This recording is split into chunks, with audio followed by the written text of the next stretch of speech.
પોતાના ભાગ પૂરતી ઓલી હિસ્સા માપણી હતી.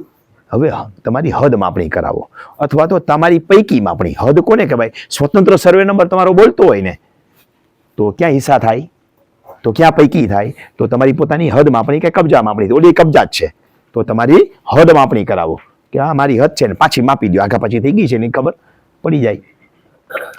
હવે જો એમાં પૈકી બોલતા હોય ને પૈકી વાળા સહમત નથી હિસ્સા માપણી કરવા માટે થઈને, તો મારે મારી એકલાની માપણી કરાવી લેવાની, પૈકી માપણી. હું પૈકી વાળો છું તો મારી શું કરાવીશ?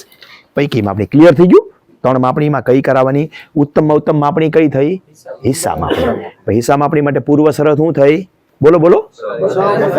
બધાની સહમતિ હોવી જોઈએ. સહમતિ નથી તો આપણા માટે બીજો વિકલ્પ એ જ છે કે આપણે આપણી પૈકી માપણી કરાવીને તમારો સ્વતંત્ર સર્વે નંબર બોલતો હોય તો હદ માપણી કરાવો. આટલું સિલેક્ટ કરશો ને એટલે પછી કોમ્પ્યુટરમાં બુદ્ધિ છે, એ એઆઈ છે, સમજ્યા? એ એઆઈ ને હું જાજુ નથી સમજો. અને આપણા ઘરમાં એક એઆઈ છે, એને હજી આપણે નથી સમજ્યા હોય ને. દરેકના ઘરમાં એક એઆઈ છે, એને સમજતા ટાઈમ લાગે. એટલે બસ જાજુ નહીં સમજવાનું. એ અંદર જાશો પૈકી, એટલે પૈકીનું તમારું એક જ બતાવશે, બાકી કંઈ બતાવશે નહીં. જો તમે હિસ્સામાં ગયા હો તો એક પછી હિસ્સા કાઢ્યા જાય. તમે તમારો હિસ્સો પહેલા લઈ ગયો, 8મા નંબરનો હિસ્સો પહેલા લઈ ગયો, પછી કોમ્પ્યુટર રેન્ડમલી કાઢ્યા રાખશે હિસ્સા. એટલે હિસ્સામાં તમે ચતુર્થીમાં નાખ્યા જાવ, આગળ હાલ્યા જાય. એનો ફાયદો પછી સમજાવીશ. તમે માપણી બરાબર કરાવી લીધું એટલે તમારી એક અંદરથી પ્રિન્ટ આઉટ નીકળશે તમારી સીટનું. હવે તમે એકલા હશો ને તોય ભલે, એ તો એઆઈ છે, તો સહમતિ પત્રક તો હારે નીકળશે જ. તમારે ક્યાં ભરવાનું થાય સહમતિ પત્રક? તમારા 7 નંબરમાં 3 જણા હશો ને તો બાકીનાની સહમતિ પત્રકમાં સહી લેવી પડશે. અરજદાર તમે છો, પણ બાકીના 7 નંબરમાં જેટલા છો એટલે સહમતિ લે. તમે પૈકી માપણીમાં જાઓ છો હિસ્સા જુદા પડવા માટે. જો હિસ્સા માપણીમાં જાઓ છો, પૈકીમાં જાઓ છો તો ખાલી તમારા પૂરતી આવી. હિસ્સા માપણીમાં જાઓ છો તો દરેક હિસ્સેદારના નીકળશે અંદર. દરેક હિસ્સે જેટલા 7 નંબર છે બધાની સહી જોશે. હવે એફિડેવિટ કંઈક નીકળી ગયો છે ને સ્વ ઘોષણા હિસ્સા માપણીમાં હા દેવા નથી જવાનું. હિસ્સા માપણીમાં છે કે હા એ કરી હિસ્સા માપણીની અંદર એફિડેવિટમાં એ બધાની સહીઓ સાચી જ કરાવજો, એટલે પાછળથી કોઈની તકલીફ ન પડે. અને પછી અપલોડ કરી દેવાનું. જે દેવા જવાતું હતું એ હવે દેવા જવાની જરૂર નથી. આટલું કરી નાખ્યું એટલે એમાં તરત પૈસા નહીં ભરાય, એપ્રુવલમાં જશે. રાજકોટમાં અમારે આ રાજકોટ શહેરવાળાનું તરત થઈ જાય છે, ગ્રામ્યવાળાનું ઝડપથી થતું નથી. એ આપણે પરોજનમાં નથી પડવું, એક સિસ્ટમનો એક ભાગ છે. એને તો આપણું બપોર સુધી પૂરું નહીં થાય. એને કંઈક હેતુઓ છે. એટલે એપ્રુવલ ન આવ્યું હોય ને તો એકવાર ધક્કો ખાઈ જવાનો. અઠવાડિયા 10 દી 15 દી પછી પ્રિન્ટ આઉટ લઈને જવાનું કે સાહેબ અમારું એપ્રુવલ નથી, તમારે પૈસા ભરવા છે. એટલે જોઈ દે તમને.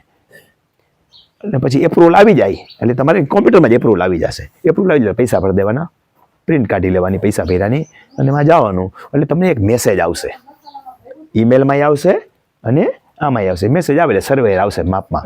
હવે એ બહુ ઓલામાં નથી પડતા, એ તો પ્રક્રિયા આપણે શીખવાડી દીધી કાલ સાંજે. હવે એ સર્વે જ્યારે માપવા આવે ને ત્યારે જો પૈકી માપણી હોય તો તમે તમારી જગ્યા તો તમારે બતાવવી પડશે ને કે આ મારી જગ્યા છે, સ્થળ ઉપર સર્વેને લઈ આવવાનો.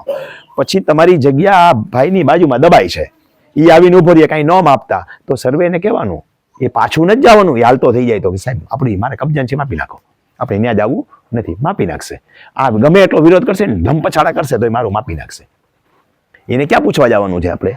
પણ આ મેં હિસ્સા માપણી કરાવી અને આ આવીને ઉભો રહે મારામાં નથી માપવાનું થતું તો ન મપાય. સમજાય છે બે વચ્ચેનો તફાવત? એ હિસ્સા માપણી વાળો મારામાં સહભાગીદાર છે એટલે હિસ્સા માપણી થશે નહીં. મપાઈ ગયું પછી રોજ માપી લેવા દે આરામથી. ચા પાણી ભેગો થઈને પીએ, એ પોતે કેટલી ગરમ કરીને ચા પાશે. પછી રોજ કામમાં સહી નહીં કરે તો મપાણું નથી એમ સમજવાનું. એ ડેટા ક્યાંય જશે નહીં. એનો અધિકાર છે, માપવા નહીં દેવાનો. હિસ્સા માપણી મારે કરવી નથી, એમને વાંધો છે તો ન થાય. એ થઈ ગયું કેજીબી ભરાઈને નોંધ દે ને તોય રદ થઈ જશે કે ભાઈ મારે કાંઈ કરવાનું થતું નથી.